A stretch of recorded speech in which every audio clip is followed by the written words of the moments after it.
Hello everyone, anyone. Been a cracker day today, sun shining, summer, finally. Wish the wind wasn't so strong, but that's what you get. Got new glasses today. Feeling a bit sort of woohoo, but as you do when you get new glasses. Takes a bit of getting adjusted to. They're what are they called? Progressive. So yeah, they I want to go back to my old ones, but no, I've only just got these this afternoon, so I've got to persevere and see how they go.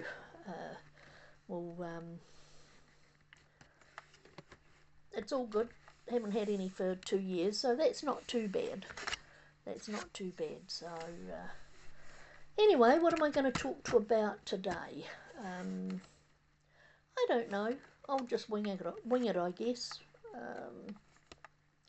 I know it's a lot about talking about my childhood, which I love my mum and dad. Dad was probably, I was a daddy's girl. Well, on my part anyway. I used to follow Dad around all the time.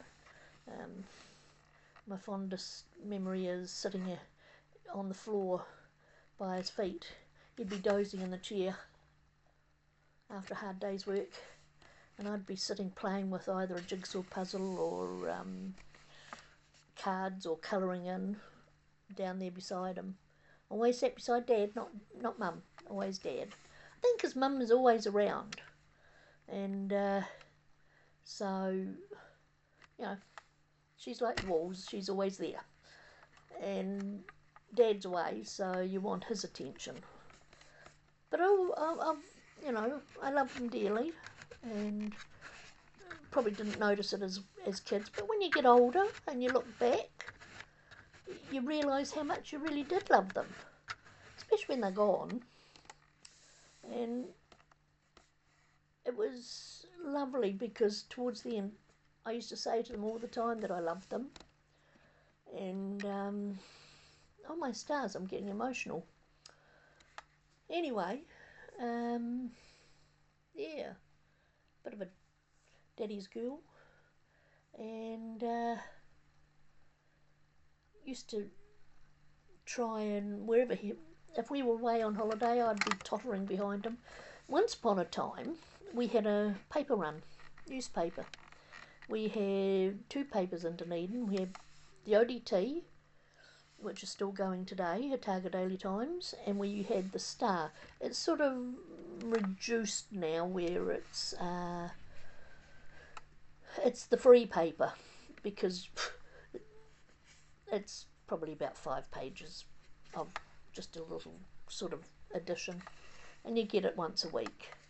And it's good because it just tells you what's happening around in the community and what have you. So it's kind of good. But in my day, you had the ODT, which was the morning paper, and then you had the Star at night. And for some unknown reason, I don't know, I was a teenager when Dad started off with that. I think between Mum and Dad, because my sister and I were so close together, 16 months or 14 months, whatever, between us. We were both at high school together. And anyone who's had kids in high school, not cheap. You're going to buy uniforms and books, and they want this for that and this. So it was probably to help supplement. But anyway, high school was up on the hill in town, Otago Girls. Great school. I used to like going there. I was a train kid. We lived at Burke, so we'd get on which is down towards Port Chalmers. So we'd get a train to school, and in the afternoon, if I got there quick enough, sometimes the Star press would break down, and I'd get out of school and I would run. And I'd be running down all the way down Stewart Street. Run like the clappers I did, hoping that the press broke down, because if it did, it means Dad was late, which means if I ran fast enough, I'd catch him and I'd go on the paper run with him. And 9 times out of 10, it wasn't too bad, but the odd occasion I sort of had to sulk off to the train and go, I miss Dad. It wasn't until years later that, you know how you're a kid and just things like thinking are not really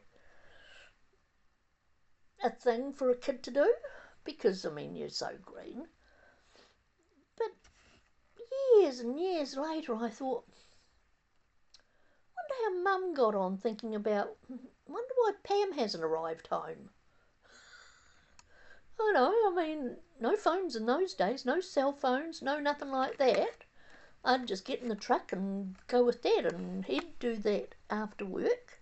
So we'd get home, school's out about 3:30, and we'd get home 5:30, 6 o'clock from delivering the papers.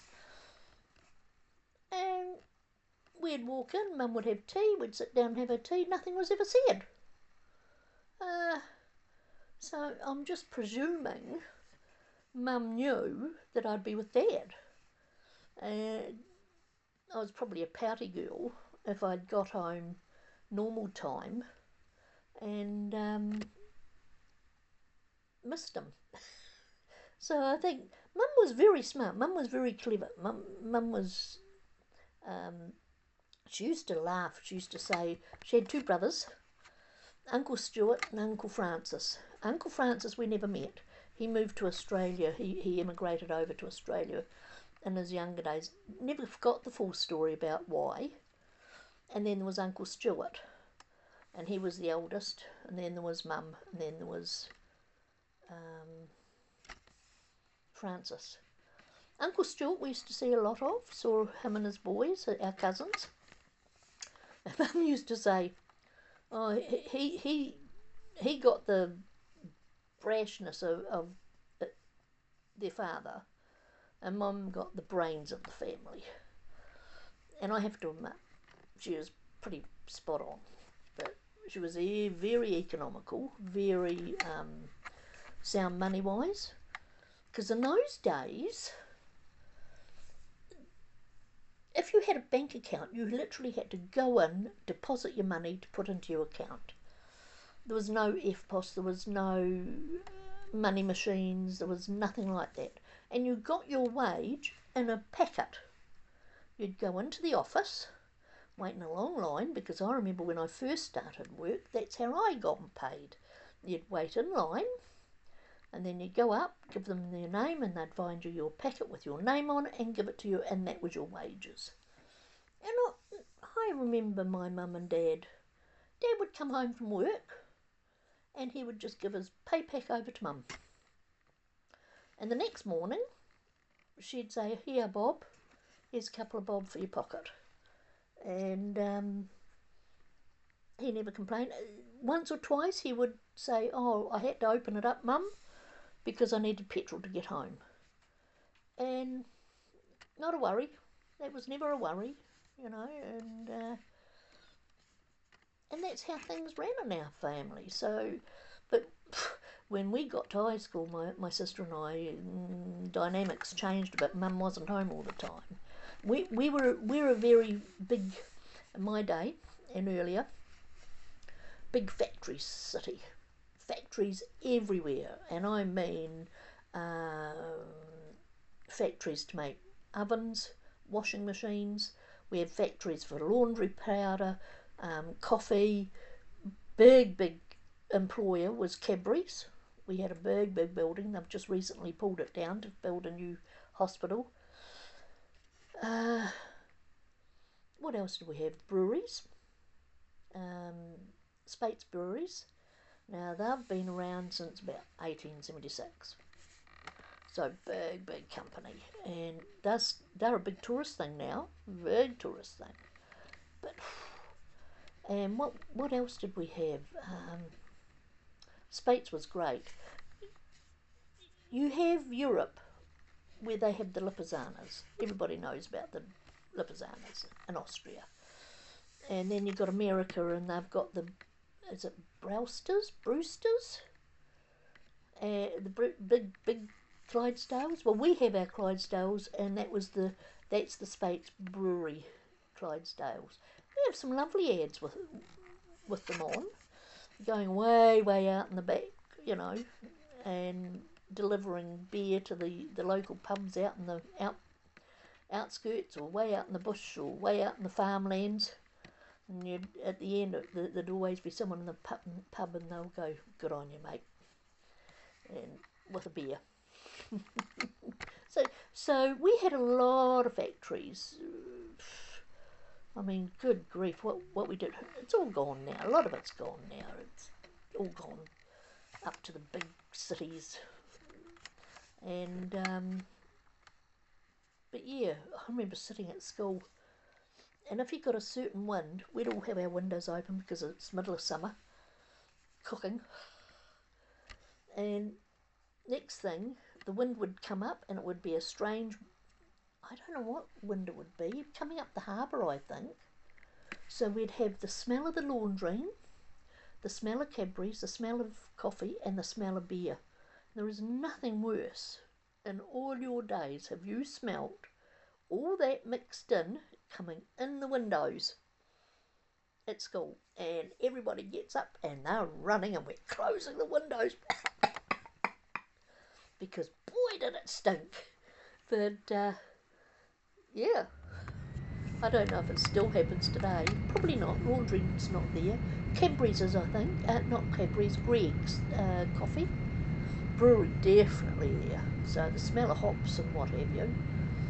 And yeah, that was our high school days. Great fun.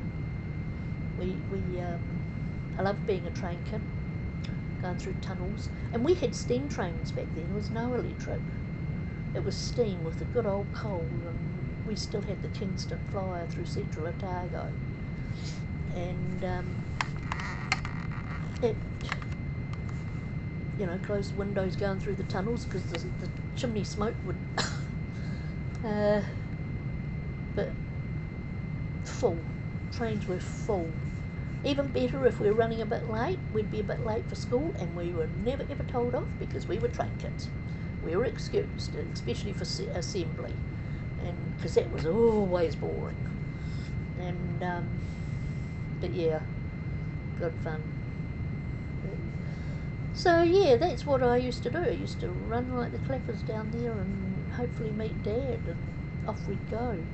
And he was great. He had, from really little, I used to sit there and watch. My dad, through the war, had a tattoo on his wrist, and it was of a huge big butterfly. And of course, being older, it faded. But he used to be able to manipulate his hand and make the butterfly look like its wings were moving. And that used to fascinate us, really did. And I'm not mean, you know, like Dad, that was just something that they did in the war. Not like today where they tattoo every part of their body. Usually they only did one area, or, you know, forearm, or like I said, my dad had one on his wrist. And but yeah, we used to love watching him do that. You know, do the butterfly, Dad. And it was good. It really was. So, but simple life back in my day. Very simple life. Very easy going. No one ever worried about anything overly much that I would remember. Like I said, Mum and Dad worked extra to get extra money for us to go. Mum worked at Suhoi's, it was a big Chinese factory, and it made clothes. And Mum used to being a sewer, she'd got a job there to help fund our school days. And back then they weren't mass produced, they were actually inspected before they went on the hanger. You know, any cotton bit, you know, sometimes you can buy shop bought stuff now and there might be a bit of a cotton strip that hasn't been cut off and it looks unfinished. None of that in Mum's day. In my day, no, no, no, no, no, no. Everything got inspected before it went on a hanger and tagged. You did things perfectly. So they employed a lot of people. Sue Hoy's did, a lot of people, and their clothes were beautiful, absolutely beautiful. I don't know. I mean, I know mass produced is the thing, but there's nothing like taking pride in what you do. I mean, yes, Mum had machines to do the sewing, but even so, they still had to have straight lines, and they still had to have things cut off nice and neat, and buttons sewn on properly. Like, I've been in a shop where I'm looking at something and the button's still loose. Looks like one pull at the thread and it'll just pop off. You know, I mean, when we sewed on things, they stayed on, and saved everything. I've probably still got it. Actually, I don't think so. I think my daughter's got it. Mum used to have a big tin of buttons we used to play with as kids. I had a teapot my kids used to play with, and the teapot of buttons is probably still floating around in someone's house. I think it might have been Nancy's. That's my middle girl. Might be in her place. But yeah, it was always buttons. You know, you took them off whatever clothing and you saved them so that if you need them.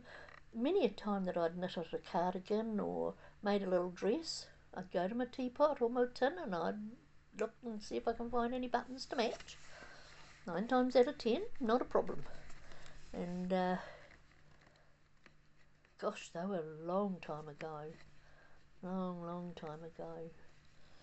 I don't know really if there's a lot to talk about anymore. I keep thinking my memory will come back and I'll think of some little antidote or something. My dad was a great whistler. He used to, everywhere, especially in the bathroom if he was shaving, Dad was always whistling. I remember sitting there as a kid. It must have taken me weeks to work out how to whistle. You know, I used to, try and work out how to do it. I'm terrible at it now. I have false teeth. So I can still whistle. My kids will vouch for it. And sometimes I forget. And I'll tell you a story.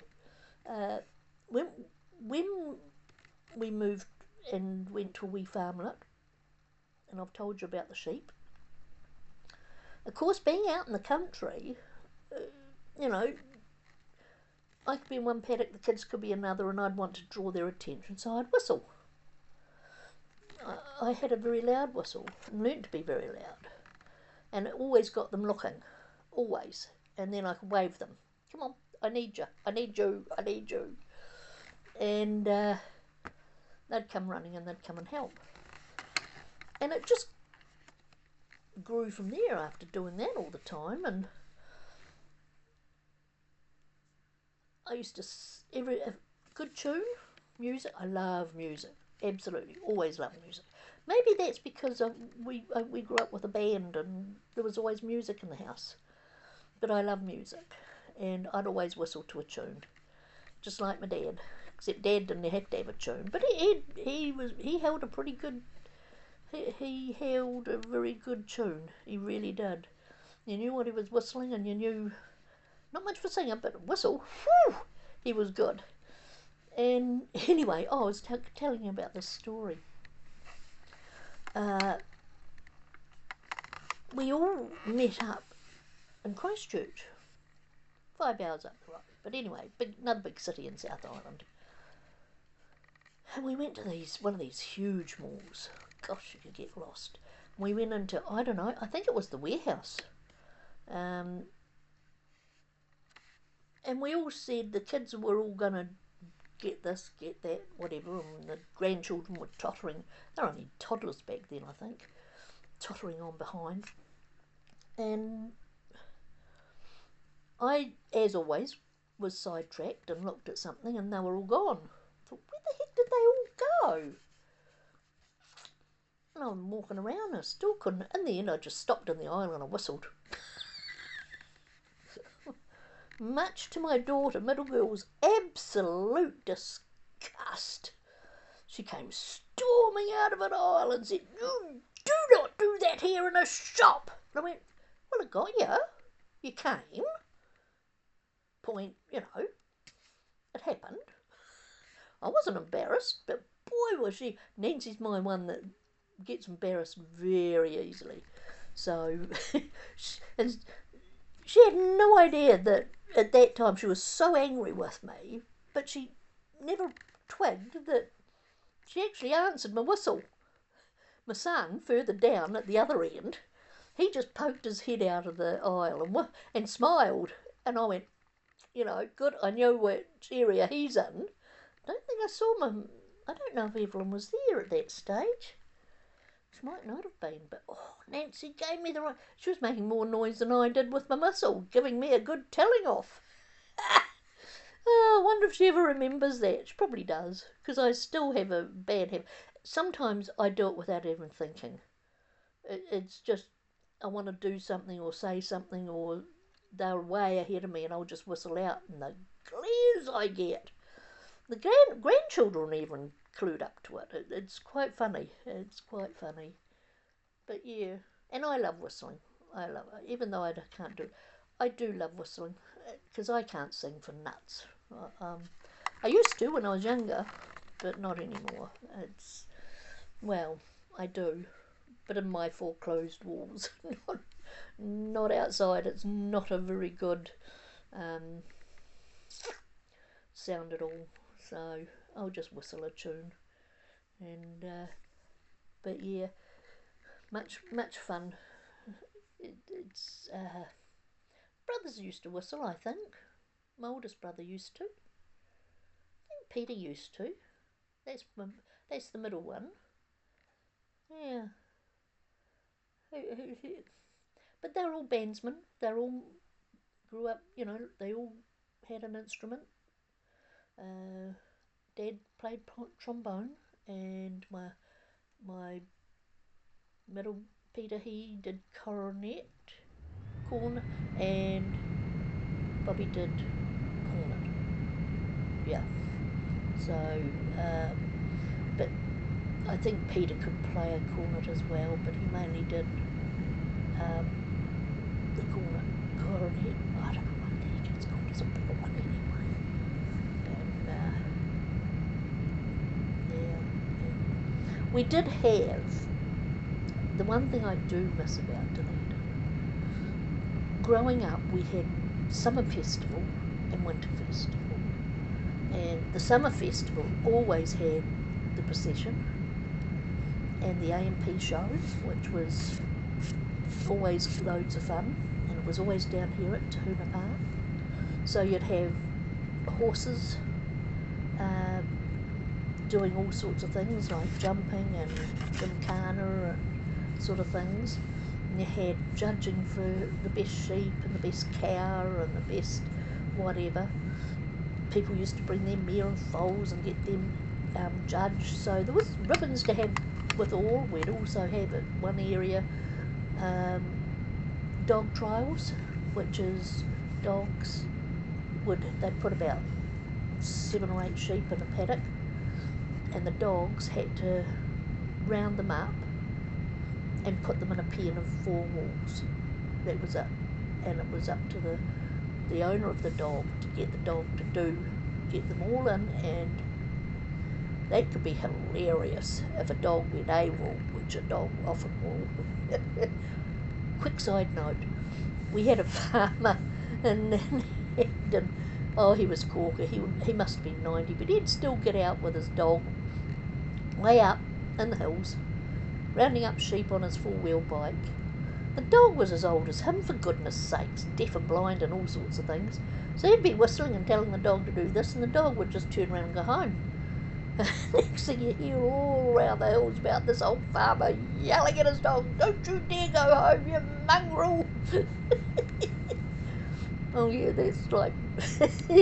But, so yeah, sometimes dogs just have their own mind, they can stir up the sheep. So the dog trials were always fun, and I used to love watching the horses. And at the right at the other end of Tahuna Park, the sideshows would come. So we'd have, the Ferris wheel and the hit a dart, throw a dart, and you win a prize, and all those sorts of things.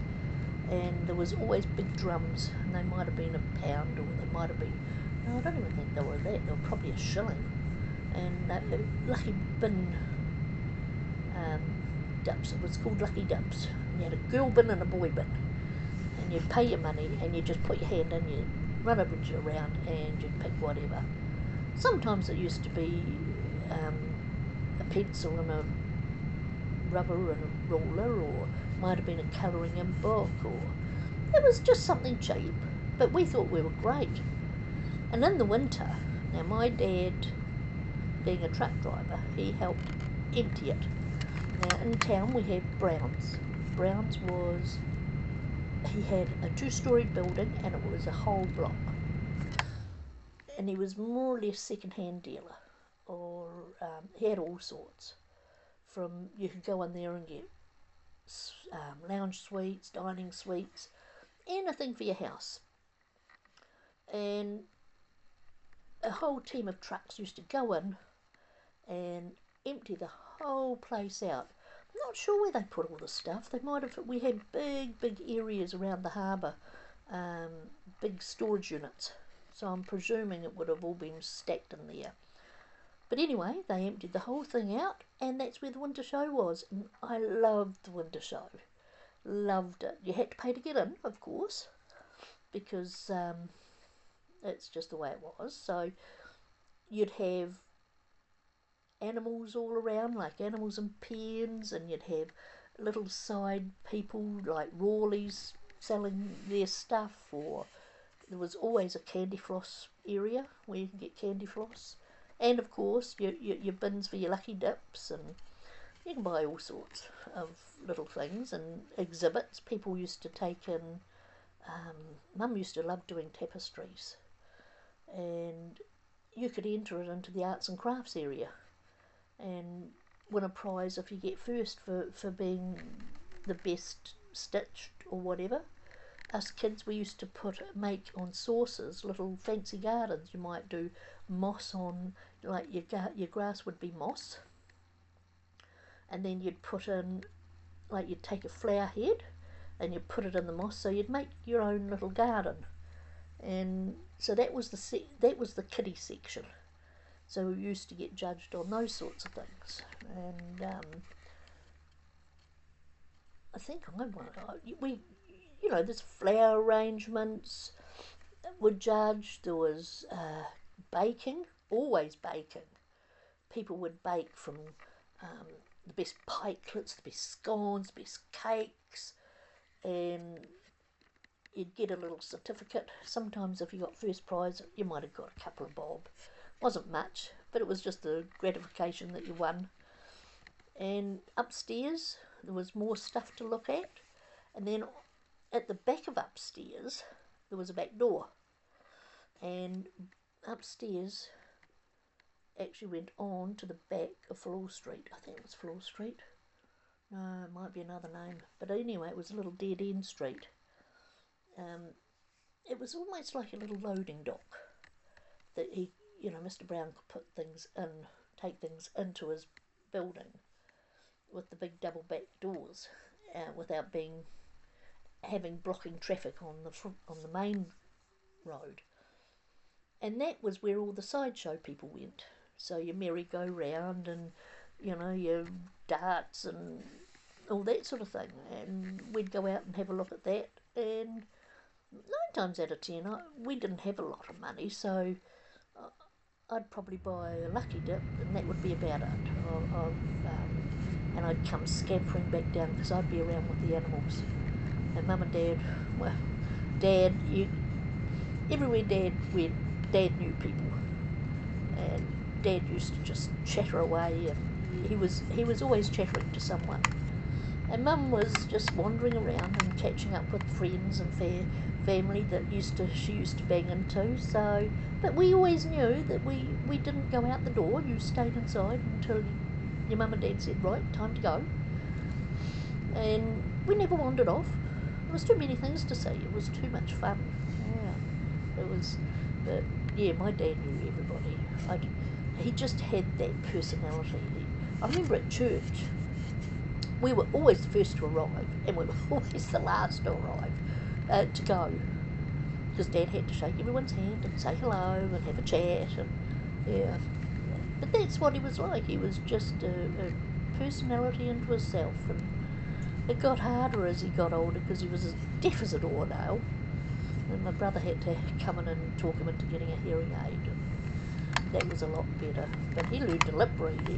Unless you weren't, if you weren't looking at him, he wouldn't know you were talking to him. But on the whole, he was pretty good. He really was. But I remember going uptown with him and Mum once, and Mum going, right, Bob, you stay in the car, because her 5-minute job would turn into half an hour if Dad went. Because he'd know every second other person, have to stop and chat. Oh, he was lovely. Yeah, but Mum would say, you stay in the car, Bob. So we'd stay in the car with Dad. Mum would go off. She'd be back within 5 minutes. Sure enough, he had his window down in the car, chattering to someone on the outside, having a good old charm. So Mum's sitting in the car almost, come on, Bob, come on. Time's a ticking. Got things to do. Dad just,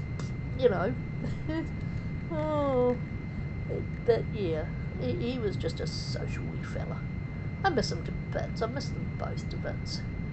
It's not much got to them really as they got older. I think they enjoyed their retirement. I wish I was as lucky, like they really did, and they were great mates with each other. I mean, they were married for, I think they passed away just before their 75th wedding anniversary, something like that. So, long time. So yeah, so we did have fun. Anzac Day, Mum and Dad used to get us in the car and they'd drive around New Zealand. We lay wreaths. We have huge monuments in Dunedin, everywhere. Schools have monuments, archways on the gateways, everywhere, for our fallen soldiers, especially World War One. World War Two soldiers have added to it, and all the other wars that have come and gone, but mainly World War One monuments were erected. So we'd drive around Dunedin and he'd show us all the wreaths, especially the day after Anzac Day, he'd show us all the wreaths of what people had laid down and what have you, and what areas. So it was always sort of a solemn bit. Yeah, no one ever had to explain to us what it was about. We just knew because it was always there. There was the dawn service, and that was it. You just unconsciously knew it was Anzac Day, and what Anzac Day would, And my children take their children to dawn services. My daughter and husband, they take their 3 boys. They've all been in a little, I can never name them. It's sort of like a cadet thing that they went to.